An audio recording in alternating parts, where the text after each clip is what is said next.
Ánimo.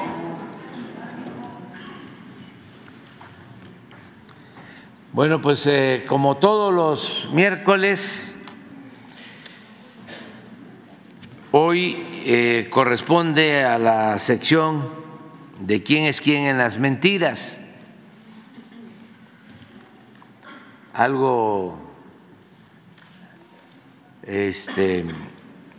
casi inédito, ¿no?, en estos tiempos.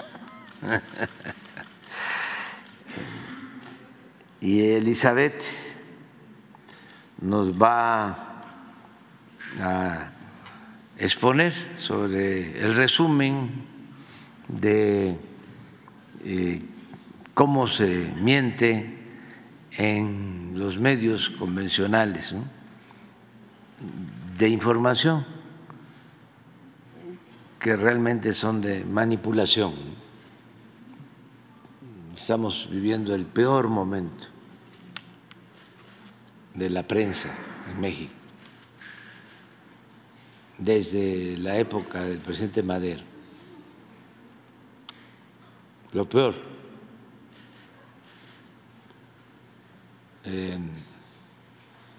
Mucho control que no había ni siquiera en la época de mayor autoritarismo, sobre todo control de la oligarquía, la prensa al servicio del dinero. Porque antes se decía, el periodismo tiene que estar lo más distante que se pueda del poder, pero pensando en el poder político, y lo más cercano que se pueda al pueblo. Ahora no hay cercanía con el poder económico, es fusión. Los medios son parte de empresas y sobre todo de traficantes de influencia, de chantajistas de cuello blanco y muy distantes, como nunca, del pueblo.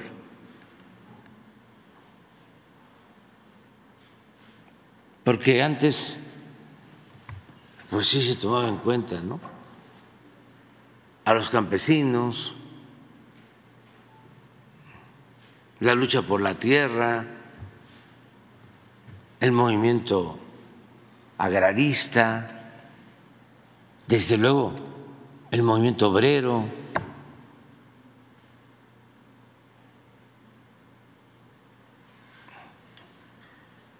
La lucha por la justicia social.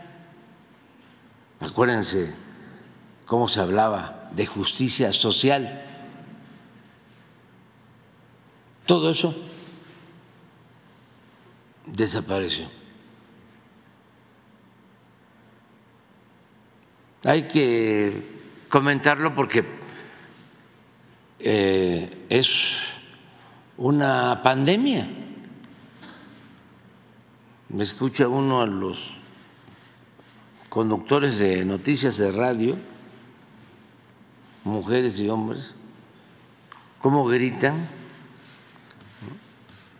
atacándonos,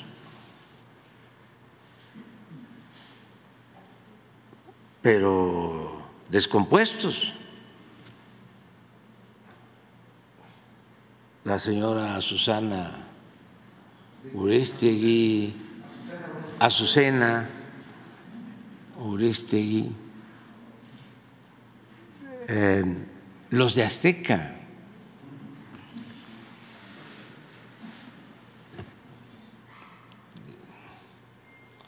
los de Fórmula, Ciro,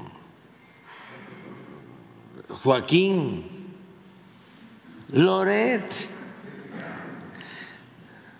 Pepe Cárdenas, etcétera, etcétera, etcétera. Los más famosos, todos. Esto en televisión, en radio, la prensa escrita,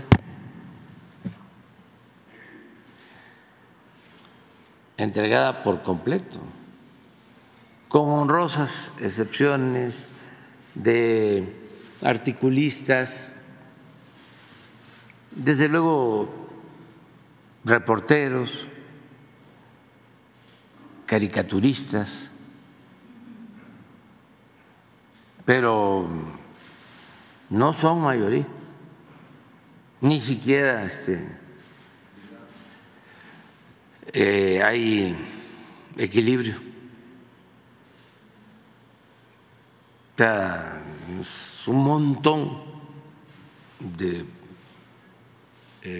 medios y de periodistas al servicio del poder económico, porque en el fondo es eso, es al servicio del dinero, de la oligarquía, y muy pocos haciendo periodismo. En los medios convencionales, menos. Donde hay más, aunque también han tomado, ¿no?, por asalto las redes sociales, pero ahí es donde sí hay más participación y se advierte que hay más imaginación, más talento, porque el que se dedica o se entrega por entero a la mentira pierde la imaginación y el talento. Es como el soldado mercenario, lucha por el pan, el soldado revolucionario lucha por un ideal. Por eso triunfa una guerrilla ante un ejército regular, por las convicciones, por los ideales, porque lo otro es el dinero. Entonces sí está interesante el momento que estamos viviendo y no hay que dejar de tratar el tema para que no se repita, la no repetición.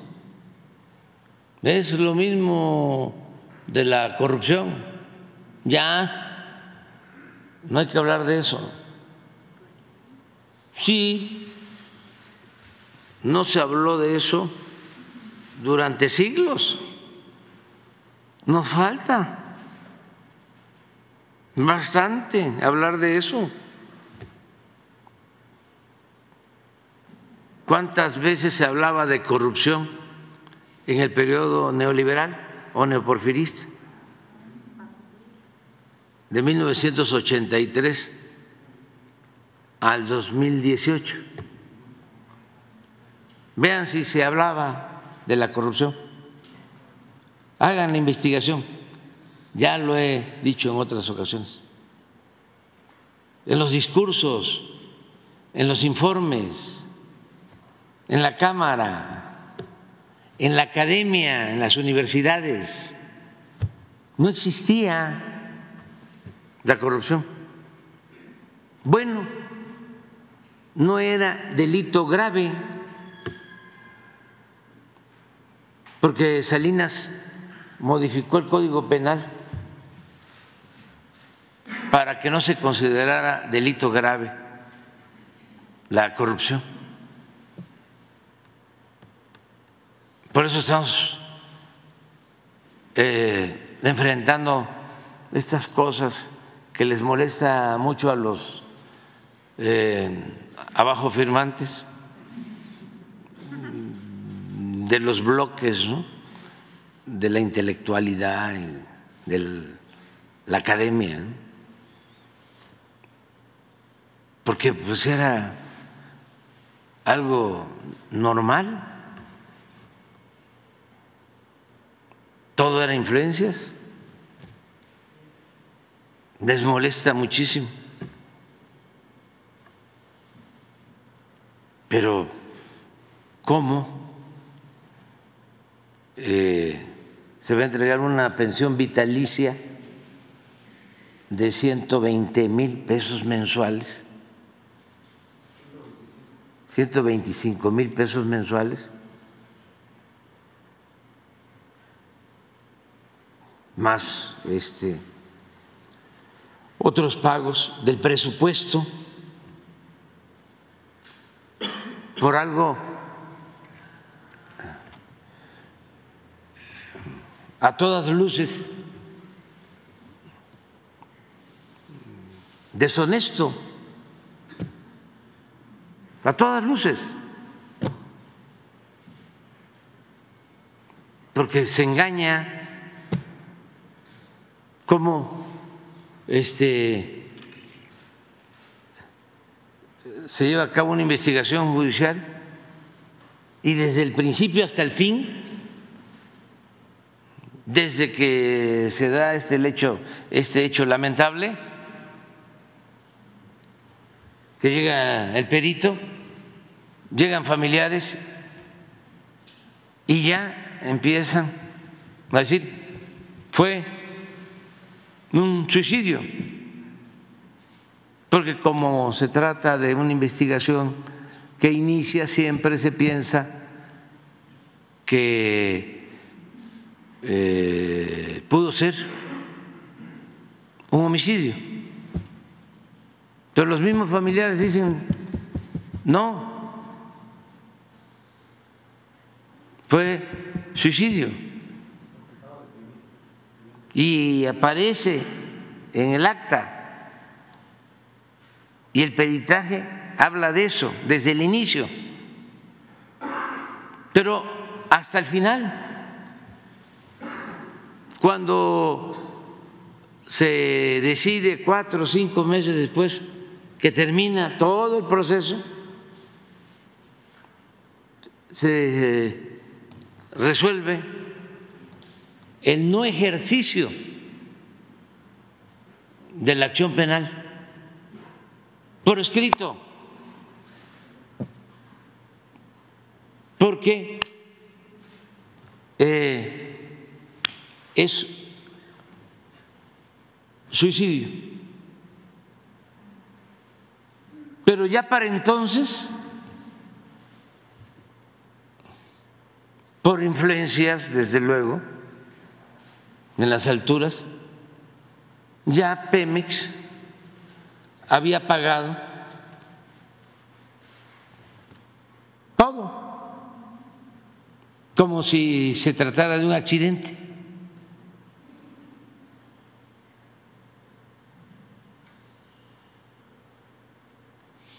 Y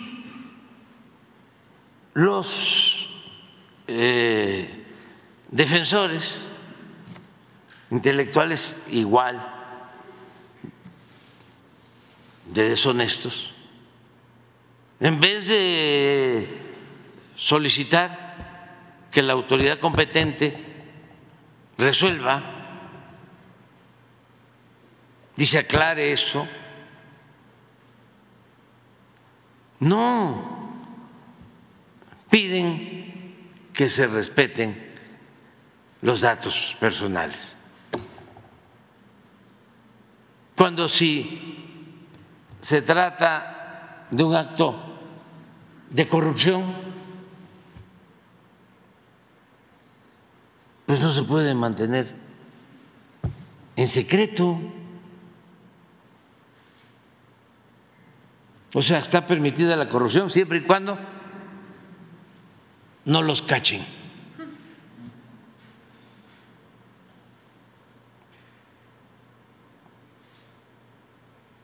si los cachan, se comete el delito de dar a conocer datos personales. ¿Y cómo terminamos nosotros como autoridad? Sabiendo de un acto de corrupción, como cómplices, como encubridores. Todo ciudadano que sabe de un acto de corrupción tiene el deber de denunciarlo, para no ser encubridor, para no ser cómplice. Y así tenemos que actuar para que entre todos no regrese esa peste que tanto dañó a México, la corrupción. Y lo tenemos que hacer entre todos, no con la hipocresía, no con el cinismo, sino de verdad con transparencia, que es una regla de oro de la democracia. Eso es interesante que se siga ventilando, y otras cosas. Cero corrupción, cero impunidad, y nada de que a mí sí me corresponde y a los demás no. ¿Cómo le van a dar pensión a los adultos mayores? Pónganlos a trabajar. Eso fue lo que dijo Fox cuando iniciamos, en el tiempo que fui jefe de gobierno, lo del apoyo a los adultos mayores. Y yo no digo mentiras. Esa fue su reacción. Pero tampoco es algo extraño. Así piensan los conservadores, y no son pocos, son millones.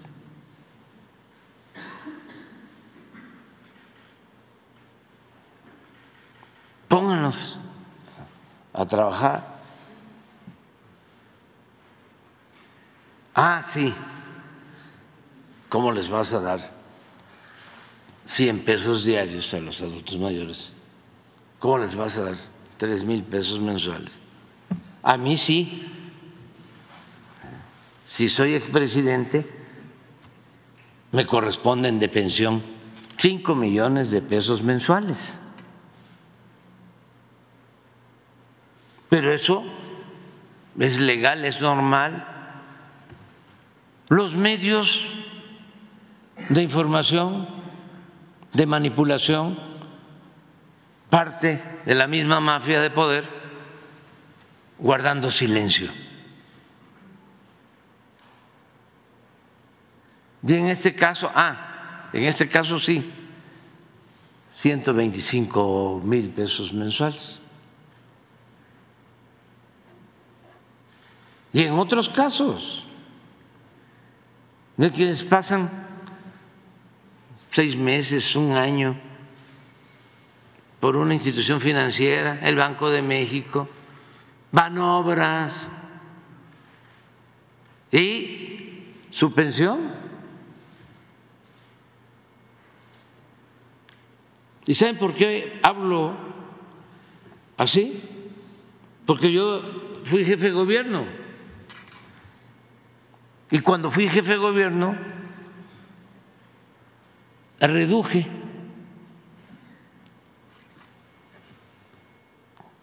sueldos de los altos funcionarios públicos. Yo ganaba la mitad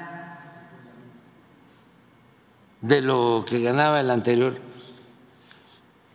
jefe de gobierno. Pero no solo eso, ganaba yo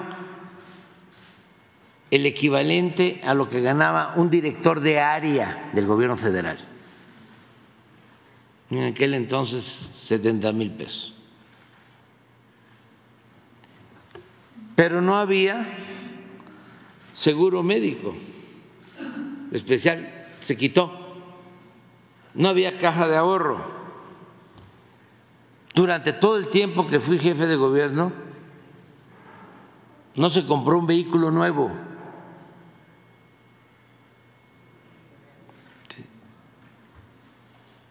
Nunca salí al extranjero. Entonces, por eso, pero eso que les estoy contando tiene 24 años. No. ¿Sí? Y desde entonces. Y por eso puedo hablar. Porque, si me hubiesen liquidado cuando fui jefe de gobierno y me hubiese llevado, así como los de la Suprema Corte, ¿no? Los de enfrente, mi fondo de ahorro. ¿Tú qué hablas?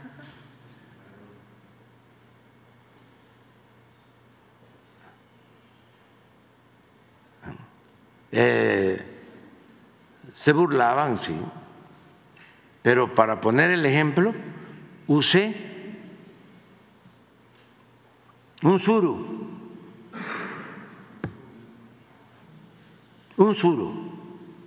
así como ahora el Jetta, que vienen los de gobiernos extranjeros y ven el Jetta ahí y les llama mucho la atención. Y cuando me entrevisté con el presidente Trump una de las veces en Washington, le llamó mucho la atención porque fuimos en avión comercial, hicimos escala, no fuimos directo porque no había vuelo directo a Washington, y en avión comercial. ¿Cómo?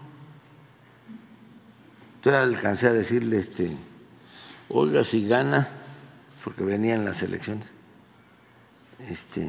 ahí hay un avión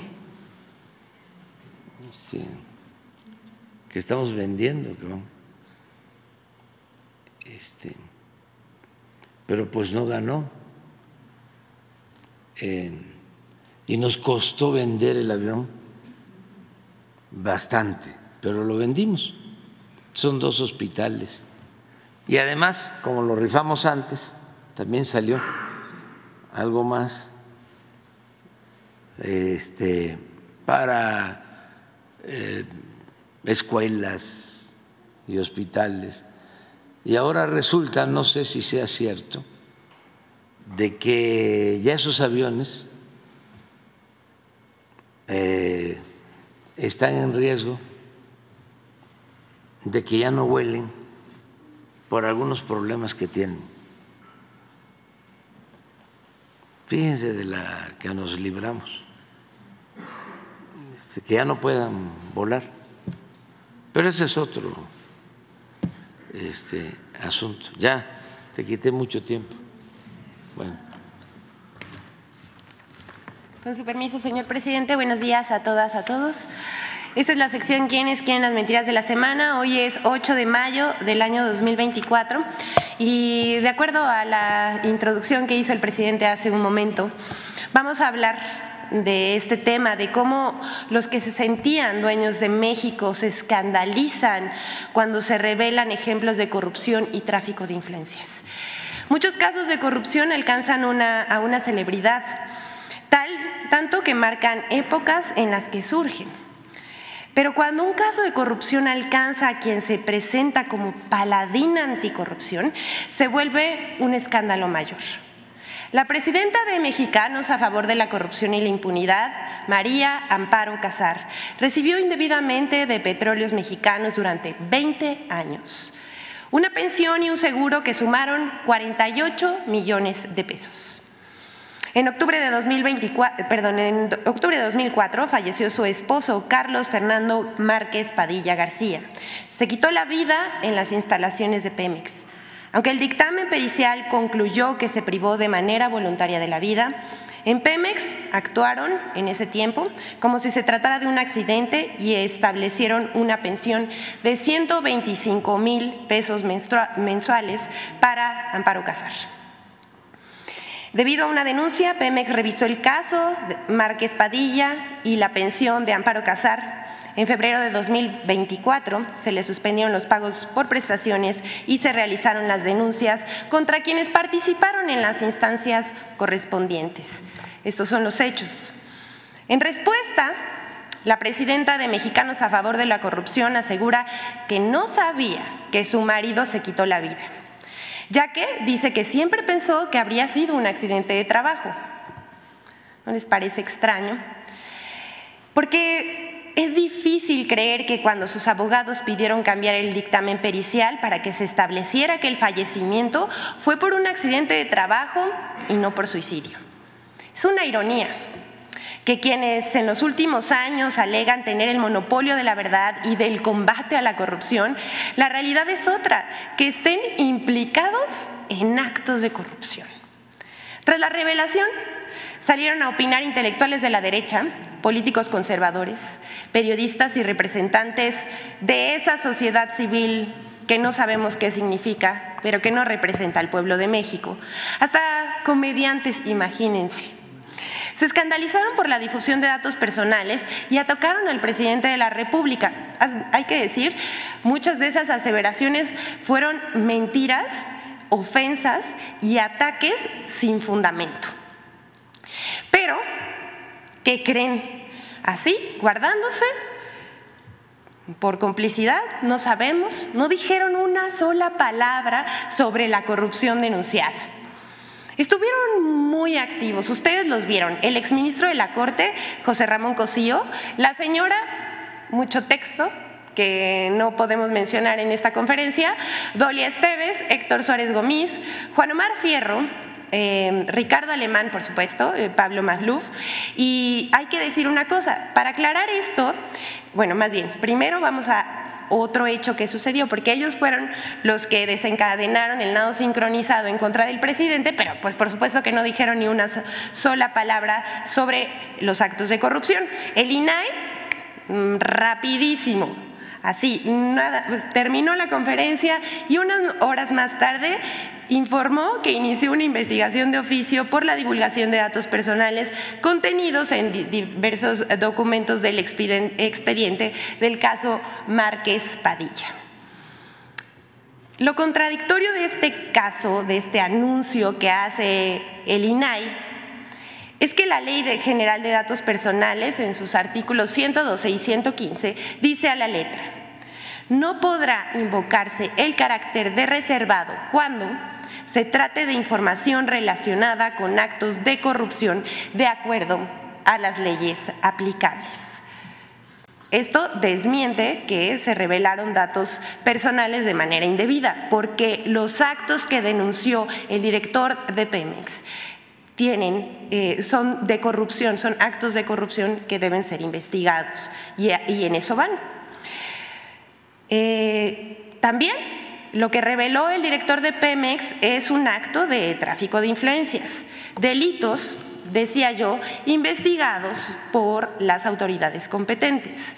Más tarde, la asociación dirigida por Casar y fundada por Claudio X González Jr. emitió una carta firmada por muchos personajes de la oposición, periodistas, los que llamamos abajofirmantes, como Lorenzo Córdoba y Ciro Murayama. Ustedes recordarán que estos dos personajes no solamente son opositores al gobierno del presidente Andrés Manuel López Obrador, sino también fueron consejeros del INE, un INE demasiado opaco. Raúl Trejo, José Goldenberg, Enrique Krause, Leonardo Curcio, Héctor Aguilar Camín y Ciro Gómez Leiva. ¿Les parece raro que ellos sean los abajofirmantes? A nosotros no. Las respuestas no se hicieron esperar. Miren, después de esto, siempre hay una luz al final del túnel y hay personajes en las redes sociales que forman su propio criterio y publican cosas como estas. Gracias a Jorge Barrientos, que escribió: ojalá que con la misma vehemencia que defienden la pensión de 120,000 pesos de Amparo Casar, defendieran la de los ancianos que cobran 6,000 pesos. Y es absolutamente cierto, ellos nunca se han pronunciado a favor de los programas sociales ni por la vejez digna, pero sí por una señora que se enriqueció presuntamente con el dinero del pueblo de México. Hasta aquí lo expuesto para que cada quien forme su criterio sobre los hechos. Y vamos a exponer también sobre este caso qué pasó en las redes sociales, sobre todo en la red social X. Más del 80% de las cuentas que defendieron a Amparo Casar también participan en la campaña de #narcopresidente. En la última semana, tras darse a conocer el caso de corrupción de la presidenta de Mexicanos a favor de la corrupción, se lanzó una campaña en redes sociales para apoyarla y atacar al presidente. Estas son, estamos viendo en la pantalla, las principales cuentas que apoyaron en X a Casar. Ustedes las están viendo, hay algunos personajes que por supuesto no podemos mencionar, pero a los que sí es a Claudio X González, Emilio Álvarez y Casa, Jorge Triana, Mexicanos a favor de la corrupción, Sociedad Civil MX, y decía yo, es un largo etcétera, pero estas fueron las 10 principales cuentas con más alcance que apoyaron a Casar y atacaron al presidente. Lo más interesante de esto es que 8 de cada 10 cuentas que defendieron a Amparo Casar en redes también impulsaron la etiqueta de narcopresidente en las últimas semanas. Aquí vamos a ver la gráfica. Imagínense, y queda muy claro que la guerra sucia continúa, aunque ya no tiene efecto, hay que decirlo. No sabemos, aquí están, la próxima por favor, están todos los hashtags que han promovido. Hay que decir que estas cuentas que promovieron desde el inicio, desde el 31 de enero de 2024, la etiqueta narcopresidente, que es pues de guerra sucia contra el presidente Andrés Manuel López Obrador, también ha apoyado a personajes de la oposición o se ha montado en campañas de desinformación con temas, la verdad es que bastante lacerantes para el pueblo de México. Vamos a ver. Les decía que del 31 de enero de 2024 al 7 de mayo pasado, más de 494,000 cuentas han participado en la guerra sucia. Se han compartido más de 30 millones de mensajes en la plataforma X, sin contar otros hashtags que tratarían de vincular al presidente, al gobierno y a una candidata con el narcotráfico. Sin embargo, el 95% de estas cuentas que participan en esta etiqueta pertenecen a un troll center con cuentas automatizadas. Un dato relevante es que solo el 1.4% de estos tweets son originales, el resto son retweets, citas y solo para inflar la tendencia. Hemos identificado además 10 cuentas que han dado mayor impulso a las tendencias contra el presidente en la red social X en la semana del 29 de abril al 5 de mayo. Entre ellos destacan otra vez Claudio X González Jr., Javier Lozano, José Díaz Machuca, Sergio Negrete, entre otras, que apoyaron también a la presidenta de Mexicanos a favor de la corrupción. Bueno, la campaña La Guerra Sucia continúa en la red social X. Vamos a seguir informando con más hallazgos que veamos. Esta es un pedacito de quiénes quieren los bots. Y vamos a terminar esta sección con 2 temas más. El clasismo de algunos personajes permite hablar sobre la discriminación y el racismo que persisten en nuestra sociedad. Las noticias falsas, las estrategias de desinformación manipulan los prejuicios para generar antipatías y odio hacia quienes se descalifica, sea una persona o un grupo social. En nuestro país el clasismo está asociado con el racismo, pero llama la atención cuando sale a relucir sin ningún sentimiento de culpa. O sea, lo expresan como si lo que dijera no tuviera ninguna consecuencia. Es más, vamos a darles este ejemplo. El 4 de mayo pasado, Chumel Torres fue entrevistado por un youtuber.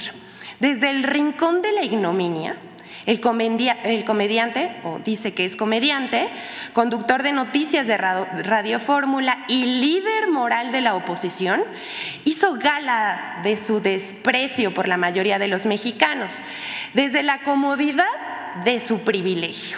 Así, sentadito, diciendo que él jala mucho, Chumel muestra su clasismo con desenfado y orgullo y reafirma a su modo sus prejuicios racistas. Y prácticamente él dice algo que pues da mucha vergüenza, la verdad. Casi dice que el pobre es pobre porque quiere. Pero no me crean a mí, vamos a escuchar sus palabras, sus lamentables palabras, para que ustedes formen su propia opinión. Vamos a escuchar a Chumel Torres. Que al mexicano le interesa, deposítame sin trabajar. ¿Por qué? Porque me te vale verga, güey. Y así va a votar la gente. No me quites las asistencias, güey. No, ¿por qué? Porque ya chingué, güey. ¿Dirías que somos huevones? No lo diría, lo opino, güey. Somos huevones. Te lo voy a decir por qué. Yo tengo lo que tengo, nomás porque jalo mucho, güey. Sí. Literal. O sea, yo voy a las escuelas de comunicación y le digo, güey, yo sé más que tu profe. ¿Por qué? Porque estudio más que tu profe. Pues no solamente es ignorante, clasista, racista, también es arrogante. Pero esto, lo que dice José Manuel Torres, no es verdad y le vamos a demostrar por qué no, porque lo que está diciendo es de la comodidad de su privilegio y no, el pobre no es pobre porque quiere. Los mexicanos no somos flojos, al contrario, somos un pueblo trabajador. Tampoco es verdad que alguien reciba 8,000 pesos por programas sociales, también está muy desinformado, apenas 3,642 pesos mensuales en promedio por hogar. Para quienes ignoran que el pueblo de México es uno de los más trabajadores en el mundo, les compartimos una gráfica donde ubica a los mexicanos como los que más trabajan entre los países de la Organización de Comercio y Desarrollo Económico. Aquí lo estamos viendo. De los países de la Organización de Comercio y Desarrollo Económico, los mexicanos son los que más horas trabajamos, un promedio de 2,226 horas anuales. España se encuentra por debajo de la media de la Organización de Comercio con 1,644 horas al año frente a 1,752, que es la media de la organización.